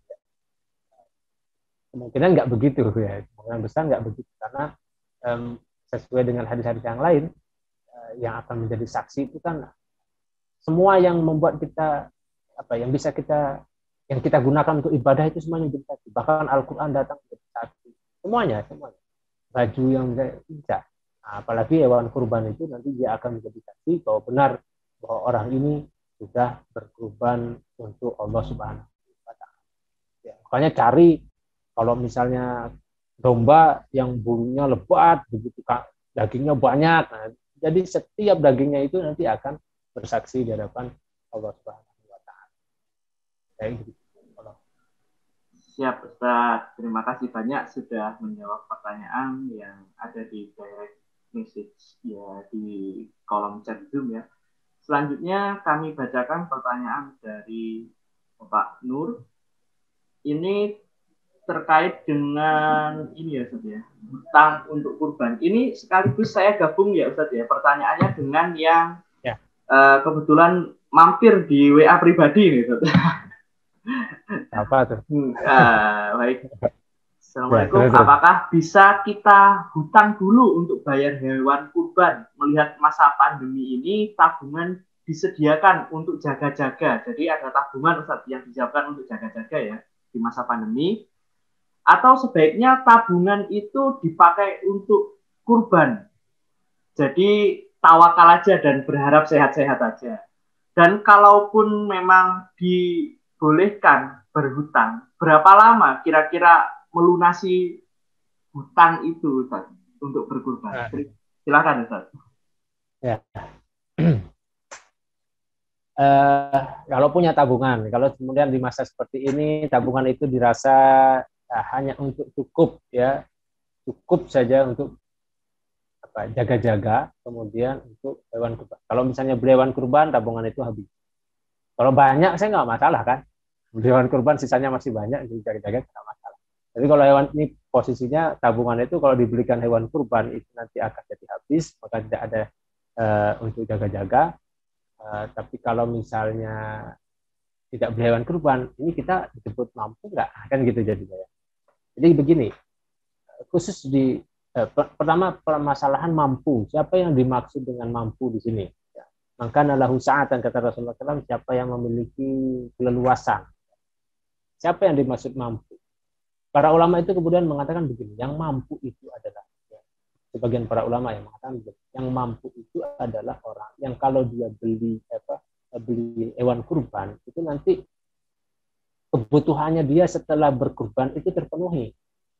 Kalau misalnya dia beli hewan kurban kemudian setelahnya nggak terpenuhi, berarti itu dia belum disebut sebagai berkecukupan, ya, berkecukupan untuk berkurban. Jadi kalau hewan misalnya tabungannya tadi untuk jaga-jaga di masa pandemi, ya, itu diperbolehkan saja. Pertama, pernah Abu Bakar dan Umar radhiyallahu anhum itu sengaja meninggalkan kurban di tahun itu, bukan karena tidak mampu, tetapi karena ingin mencontohkan ya, kepada umatnya bahwa kurban ini tidak wajib. Jadi Umar dan Abu Bakar itu pernah meninggalkan satu kali kurban itu untuk mengajarkan umatnya, ya, rakyatnya pada saat itu bahwa kurban tidak wajib. Kalau sekarang kita nggak perlu pakai begitu kan? Tapi artinya maksudnya mereka meninggalkan kurban karena satu alasan. Pada waktu itu kan zamannya Abu Bakar masih banyak yang masuk Islam. Zamannya Umar apalagi banyak sekali masuk Islam karena futuhat, penaklukan wilayah yang semakin luas. Sehingga perlu dicontohkan dari pemimpinnya, ya kan begitu. Jadi boleh. Nah, kalau misalnya kita tangguhkan kurban ini tahun depan misalnya, atau ya kalau misalnya ada umur tahun depan aja insya Allah kalau ada uang kita kurban gitu ya. Untuk sekarang kita jaga-jaga karena musim pandemi takutnya kenapa itu tidak masalah, itu dianggap sebagai satu kebutuhan karena memang betul itu perlu ya, tabungan itu perlu untuk jaga-jaga, boleh. Tapi kalau kemudian dia berkurban saja kemudian bertawakal kepada Allah Subhanahu wa taala, itu juga tidak apa. Itu juga tidak apa-apa. Dan berharap dari berkurbannya itu, bisa juga ya dari berkurbannya itu dia bertawasul dengan kurbannya itu, semoga Allah Subhanahu wa taala melancarkan rezekinya dan kemudian diberikan kesehatan oleh Allah Subhanahu wa taala. Itu juga penting. Ya, jadi itu penting. Dia langsung bayar obatnya sekarang itu berupa tawasul kepada Allah, berupa kurban di Idul Adha. Kemudian bertawakal kepada Allah. Nah tentunya iman kan beda-beda ya, setiap orang beda-beda, tidak bisa dipaksakan. Jadi yang mana saja boleh, tidak, insya Allah tidak termasuk pada hadis yang la yuqribanna musallana tadi. Intinya seperti itu. Jadi mau kurban langsung pakai tabungan itu, kemudian bertawakal kepada Allah, boleh. Ya. Tapi kalau dia menunda kurban itu sampai tahun depan misalnya, itu juga diperbolehkan. Kemudian kalau hutang, kata Said Sabik misalnya dalam fikih sunnah, akikah itu juga boleh berhutang. Sama dengan kurban, itu juga boleh berhutang, asal bisa dikembalikan. Kapan? Ya nggak tahu, tergantung ininya, kesepakatannya dari yang dihutangi. Ya. Jadi tidak ada batasan mau kapan mau dibayar.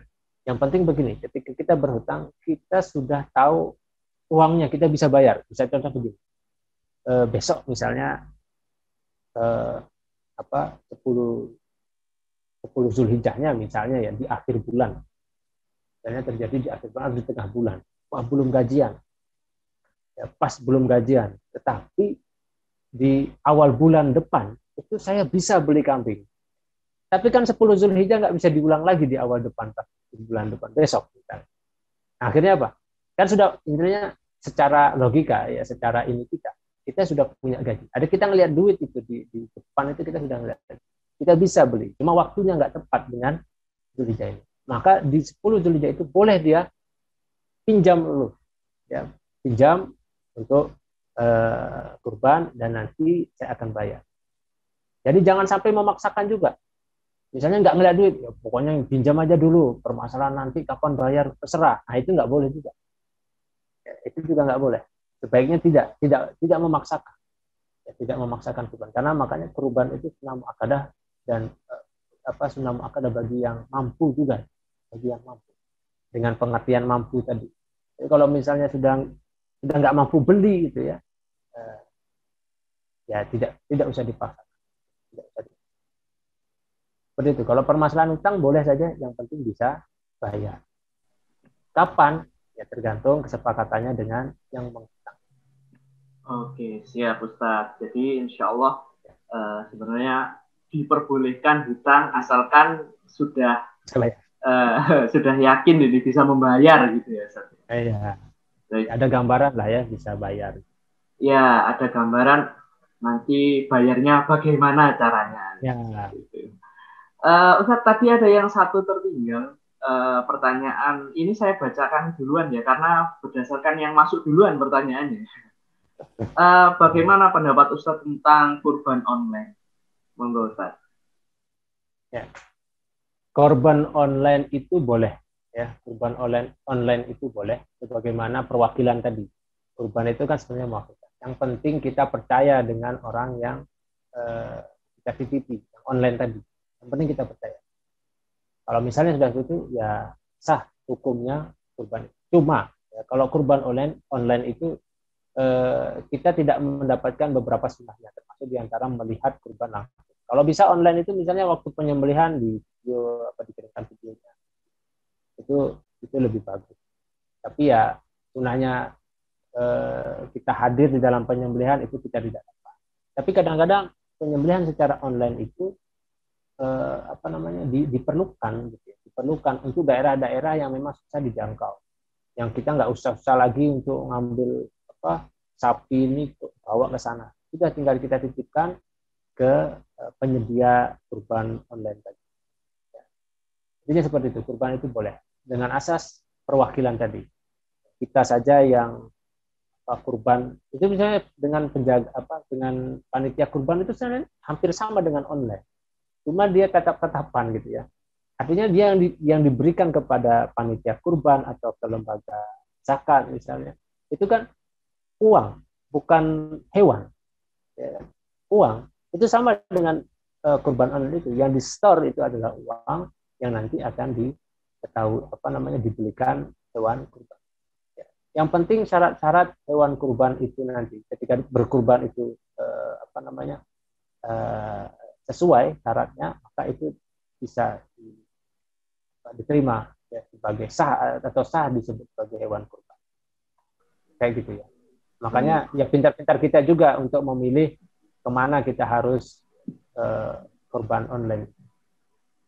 Siap Ustaz, terima kasih banyak. Jadi menyambung ini pernyataan dari Ustaz Heri ya. Jadi pintar-pintar memilih lah penyedia jasa kurban online. Termasuk dompet sosial Madani ini juga menyediakan kurban, Ustaz. Jadi bagi ini intermezzo sedikit ya, Ustaz ya.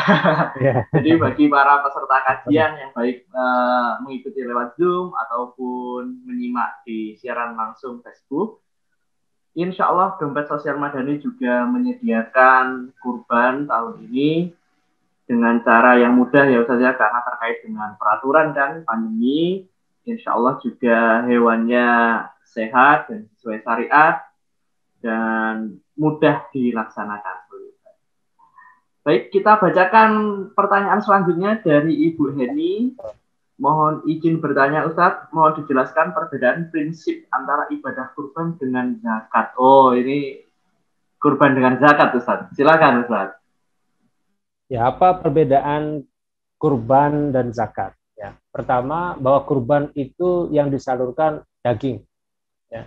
Sedangkan zakat yang disalurkan adalah bisa harta, ya. Bisa harta, bisa beras. Jadi kalau kurban itu nggak bisa yang disalurkan uang, itu nggak mungkin. Jadi yang disalurkan adalah daging, baik daging itu mentah atau daging itu sudah dimasak, tidak masalah. Atau di kornet, kalau misalnya dia sekarang ada bentuk kornet ya, itu juga boleh dijadikan disalurkan. Yang penting daging. Nah kalau zakat itu misalnya hewan, zakat hewan, ya mungkin hewan yang keluar, ya. Tapi tidak harus hewan karena banyak nanti. Kemudian perbedaannya lagi kalau kurban itu nanti pembagiannya ke fakir miskin, ya kan Rasulullah mengatakan pembagian itu bisa dibagi jadi 3. Artinya sepertiganya untuk disedekahkan kepada fakir miskin, sepertiganya bisa dihadiahkan. Kalau namanya hadiah itu berarti untuk orang kaya juga nggak masalah. Ya, yang penting fakir miskinnya semuanya sudah dapat. Kemudian ada tetangga misalnya ya dibilang fakir miskin enggak, gitu. Tapi kita kasih juga nggak masalah, itu bisa dari hak yang sepertiganya, dan sepertiganya lagi untuk kita sendiri makan dan bersama keluarga, itu boleh. Tapi kalau zakat tidak. Kalau zakat itu harus ke 8 golongan yang sudah disebutkan di dalam Al-Quran. Tidak boleh keluar itu. Ya, tidak boleh di luar itu. Itu salah satunya. Dan kemudian zakat itu hukumnya wajib dan kurban itu tidak wajib. Nah makanya ini mungkin pertanyaan ini muncul karena selama ini kurban itu kesannya bayar uang gitu. Ya kan, bayar uang. Padahal sebenarnya kita itu bukan sedang berkurban uang, tapi kita mewakilkan kepada panitia kurban atau kepada lembaga zakat untuk dibelikan hewan kurban, kemudian dikelola, artinya disembelih langsung begitu dan didistribusikan. Nah itu perbedaannya ya, supaya kita ngomongin. Kalau zakat enggak, kita bayar dari harta yang kita miliki yang sudah sampai nisab, kita keluarkan. Misalnya kalau harta 2,5%, itu sudah diberikan kepada amil. Setelah amil nanti yang kemudian menyalurkannya di 8 golongan yang sudah disebutkan dalam Al-Quran. Ya, jadi zakat itu terbatas sekali peruntukannya, sedangkan kurban masih luas. Oke, siap. Terima kasih banyak Ustadz sudah menjelaskan ya tadi perbedaan zakat dan kurban. Ustadz, kita ke pertanyaan berikutnya. Apa hukumnya kalau kita kurban atas nama salah satu keluarga kita? Mungkin juga termasuk yang sudah almarhum mungkin Ustadz. Silahkan Ustadz. Ya, kalau berkurban untuk yang sudah meninggal, itu hukumnya begini. Saya dalam mazhab Syafi'i dulu, karena mazhab Syafi'i ini yang mayoritas kita ya, dalam mazhab Syafi'i sendiri, kita itu tidak wajib atau tidak dianjurkan pula, bahkan lebih keras lagi, tidak sah kurban atas nama orang lain, bahkan atas nama yang sudah meninggal itu tidak sah. Kecuali orang yang meninggal tadi berwasiat. Nah itu baru. Jadi kalau misalnya orang tua gitu ya, sebelum meninggal dia mengatakan, nah tahun ini ibu mau atau bapak mau berkurban. Kemudian sebelum berkurban meninggal. Nah itu kan dia seperti bernazar. Dia bernazar untuk tahun ini berkurban. Dan kita punya harta untuk berkurban. Nah, makanya kita boleh tuh, bahkan wajib hukumnya berkurban karena itu wasiat dari almarhum. Itu tidak masalah. Tapi dagingnya tidak boleh kita makan. Ya, karena itu hak yang meninggal. Jadi kita semuanya itu sedekahkan kepada fakir miskin. Itu. Jadi kalau tidak diwasiatkan, ya tidak boleh. Tetapi mazhab yang lain membolehkan, sebagaimana ibadah-ibadah yang lain. Misalnya kita membaca Al-Quran untuk dihadiahkan untuk almarhum, pahalanya dihadiahkan untuk yang meninggal, sampai boleh. Tetapi dalam mazhab Syafi'i sendiri itu juga bagus, kuat ya. Artinya tidak semua ibadah juga kita bisa wakilkan. Tidak semua ibadah kita wakilkan. Termasuk diantaranya kurban ini tidak bisa diwakilkan. Sebab dia terkait dengan sosial juga. Nah, ibadah-ibadah yang tidak bisa diwakilkan, misalnya sholat juga bisa diwakilkan. Puasa sih bisa diganti ya. Mengganti yang kodok orang yang berwasiat gitu ya. Saya punya, dan orang tuanya saya punya utang puasa nih, tolong dilunaskan. Kemudian meninggal, anaknya boleh membayar fidyah atau berpuasa atas nama itu boleh. Karena dicontohkan gitu. Tapi kalau kurban ini tidak pernah dicontohkan. Sehingga ada yang membolehkan, ada yang. Tapi kalau menurut saya pribadi, ini menurut saya pribadi, sebaiknya kita kalau misalnya yang meninggal tidak berwasiat, kita tidak perlu berkurban atas nama beliau, gitu, almarhum. Masih ada tata cara yang lain, gitu ya. Bisa saja ya, saya kasih saran langsung ini ya, bukan berkurban tapi berwakaf. Itu lebih itu sudah disepakati ya, berwakaf atas nama orang yang meninggal itu nanti menjadi amal jariah bagi yang meninggal. Itu lebih bagus daripada berkurban. Karena berkurban itu masih perdebatan para ulama, sebaiknya ya sudah nggak usah seperti yang tadi tuh. Ya lebih baik nggak usah kalau nggak diwajibkan. Nah, harta yang tadinya untuk berkurban itu dialihkan untuk wakaf. Mungkin ada wakaf produktif, untuk wakaf pendidikan, untuk wakaf masjid. Setelah masalah itu diberi atas nama orang tua atau orang yang meninggal. Allah Allah. Baik, terima kasih Ustadz Heri sudah menjawab begitu banyak ya pertanyaan-pertanyaan dari para peserta kajian pada malam hari ini. Mungkin ada dari Pak Andi Krisna, ini insya Allah selaku Direktur Domain Sosial ini. Assalamualaikum Pak Andi Krisna. Waalaikumsalam warahmatullahi wabarakatuh. Silakan Pak Andi. Cukup, dari sana cukup. Oke, siap. Oke, siap Pak Andi. Menyimak aja. Ya. Baik, kalau dari Pak Andi cukup, apakah kita bisa memberikan satu kesempatan penanya lagi nih, Ustadz Heri? Ya, boleh, silakan. Oke, boleh. Kita berikan satu kesempatan penanya. Ini terakhir ya Ustadz Heri ya, karena memang mengingat waktu juga sudah cukup banyak pertanyaan yang dijawab tadi. Silahkan bagi para peserta yang mengikuti kajian melalui Zoom ataupun yang menyimak melalui siaran langsung Facebook Dompet Sosial, insya Allah akan kami bacakan pertanyaannya.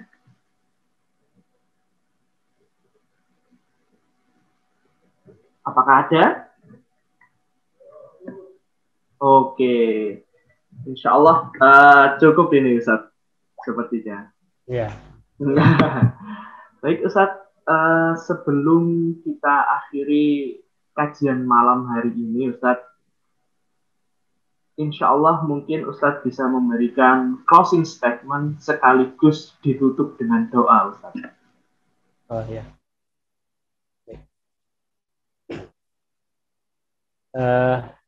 Hadirin sekalian rahmati Allah, di masa pandemi seperti ini tentunya kita memang harus memaksimalkan ya penjagaan baik secara medikal, artinya protokol kesehatannya. Tapi jangan lupa bahwa virus atau makhluk-makhluk yang lainnya itu adalah ciptaan Allah Subhanahu wa taala, sehingga sangat layak sekali kalau kita memperbanyak zikir, memperbanyak ibadah pada Allah Subhanahu wa taala, khususnya ketika kita masuk di awal bulan Zulhijjah ini, 10 hari bulan Zulhijjah ini, ada banyak sekali amal ibadah yang bisa kita lakukan, di antaranya adalah zikir. Zikir kepada Allah, bertakbir, bertahmid, bertasbih. Ya, tentunya zikir ini juga akan membentengi kita dari kejahatan makhluk gitu ya, termasuk virus-virus itu juga makhluk Allah Subhanahu wa taala. Dan kurban itu adalah juga salah satu ibadah yang sangat dianjurkan sekali dilakukan di bulan Zulhijjah itu juga bisa menjadi satu wasilah ya, agar kita bertawasul juga dengan kurban itu, kita dijaga keluarga kita, keluarga orang-orang terdekat kita, bahkan menjadikan tawasul untuk berdoa bagi untuk negeri kita ini. Semoga dengan kurban-kurban kita, doa-doa kita itu, ya Allah Subhanahu wa taala segera mengangkat musibah ini, segera menjauhi musibah ini, pandemi ini menyembuhkan orang-orang yang sakit, dan kemudian memberikan kemudahan bagi orang-orang yang sekarang mengalami kesusahan baik ekonomi. Kalau alam mungkin itu yang bisa disampaikan, semoga bermanfaat. Saya mohon maaf bila ada salah kata. Marilah kita berdoa kepada Allah, semoga Allah Subhanahu wa taala tetap memberikan kepada kita istiqomahan, bisa melaksanakan ibadah, dan kemudian Allah wafatkan kita dalam keadaan A'udzubillahi minasyaitonir rajim. Bismillahirrahmanirrahim. Alhamdulillahi hamdan yuwaffi ni'amahu wa yukafi majidah. Ya Rabbana lakal hamdu kama yanbaghi li jalali wajhikal karim wa 'azimi sultanik. Allahumma shalli ala sayyidina Muhammad wa ala ali sayyidina Muhammad. Allahumma ighfir lil mu'minina wal mu'minat wal muslimina wal muslimat al ahya'i minhum wal amwat. Innaka sami'un qaribun mujibud da'awat ya qadiyal hajat. Rabbana zalamna anfusana wa illam taghfir lana wa tarhamna lanakunanna minal khasirin. Allahumma a'inna ala dzikrika wa syukrika wa husni ibadatik. Allahumma inna nas'aluka al-huda wat-tuqa wal-'afafa wal-ghina. Allahumma aslih lana dinana alladhi wa ismati amrina wa aslih lana dunyana allati fiha ma'ashina wa aslih lana akhiratana allati ilayha ma'adina waj'alil hayata ziyadatan lana fi kulli khair waj'alil mauta rahatan lana min kulli shar. Rabbana la tuzigh qulubana ba'da idh hadaytana wa hab lana min ladunka rahmatan innaka antal wahhab. Rabbana atina fid dunya hasanah wa fil akhirati hasanah wa qina adzabannar.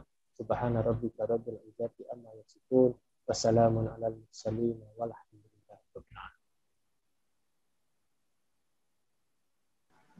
Alhamdulillahirabbil alamin. Terima kasih banyak Ustadz Heri sudah berbagi ilmunya kepada kita malam hari ini. Insya Allah sudah sangat-sangat bermanfaat ilmu yang bisa kita simak dari Ustadz Heri. Baik Ustadz, sebelum kita akhiri kajian malam hari ini, insya Allah ada pengumuman dari Dompet Sosial Madani. Jika Dompet Sosial Madani pada tahun ini juga mengadakan kurban ke pelosok. Jadi masih ada waktu, belum terlambat untuk para peserta kajian semua atau yang menyimak melalui Facebook Dompet Sosial Madani dan juga masyarakat. Insya Allah Dompet Sosial Madani akan menerima kurban dari Bapak, Ibu, atau saudara sekalian hingga hari tasrik kedua. Ini yang kami share, insya Allah harga patungan sapi yang kami rasa tidak terlalu memberatkan di masa pandemi ini. Dengan harga Rp1.850.000, Anda sudah bisa berkurban dan menguatkan warga-warga Bali yang terdampak pandemi, karena penyaluran dari kurban ini akan disalurkan di pelosok Bali, dan juga pembelian hewan kurban ini insya Allah kami beli dari peternak lokal yang ada di Bali. Baik Ustadz, terima kasih banyak sudah bergabung bersama kami. Semoga ini menjadi ladang amal bagi kita semua. Amin. Kurang lebihnya kami akhiri. Sebelumnya kita baca hamdalah dulu. Alhamdulillahirabbil alamin, dan doa kafaratul majlis. Subhanakallahumma wa bihamdika asyhadu an la ilaha illa anta astaghfiruka wa atubu ilaik. Terima kasih banyak para peserta yang sudah bergabung, dan mohon maaf jika selama proses kajian ada kesalahan dan kekurangan. Assalamualaikum warahmatullahi wabarakatuh. Waalaikumsalam warahmatullahi wabarakatuh. Siap Ustadz, silakan Ustadz, sesi bebas Ustadz, ngobrol-ngobrol ini dengan teman-teman Dompet Sosial. Sudah saya stop juga Ustadz di ini live. Ya. Silakan. Iya, terima kasih Ustadz sudah berbagi ilmu. Alhamdulillah, saudari. Semoga dijaga semuanya.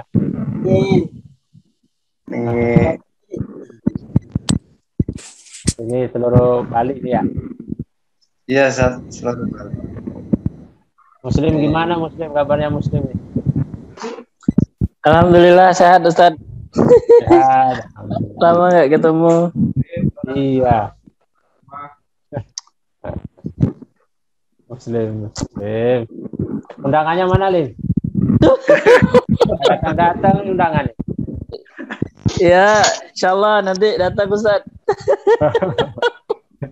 Siapa yang datang nih? Apa yang datang ini? Iya. Halo. Muslim lagi berbahagia itu Ustaz. Oh, bahagia kenapa?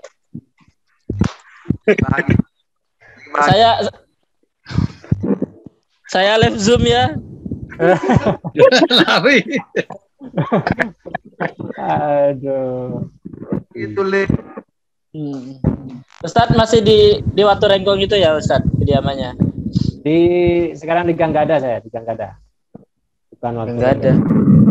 Di Watu Renggong tapi itu. Iya, di Watu Renggong. Oh Di iya. belakangnya kampus Unut yang bisnis. Yang ekonomi itu Ustaz ya, yang senjata-senjata itu. Yang senjata-senjata itu Ustaz. Senjata apa? Iya kan ada Trisula, Ganggada. Iya. Ya, senjata-senjata. Senjata. Ya itu Ganggada.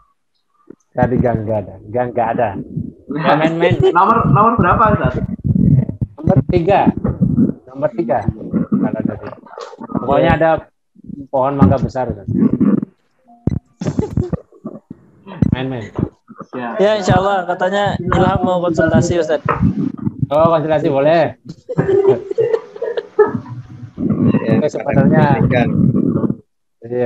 Sebenarnya dia sendiri pengen konsultasi nyalain orang. Monggo, terbuka. Iya, siap Ustaz. Insyaallah. Terima kasih sekali lagi ya. Oke, siap Ustaz. Terima kasih. Terima Terus Siap. ya. Saya izin dulu ya. Iya Ustaz. Mari. Assalamualaikum warahmatullahi Waalaikumsalam warahmatullahi wabarakatuh. Saya akhiri ya Zoom-nya ya kawan-kawan semua. Assalamualaikum. Salam.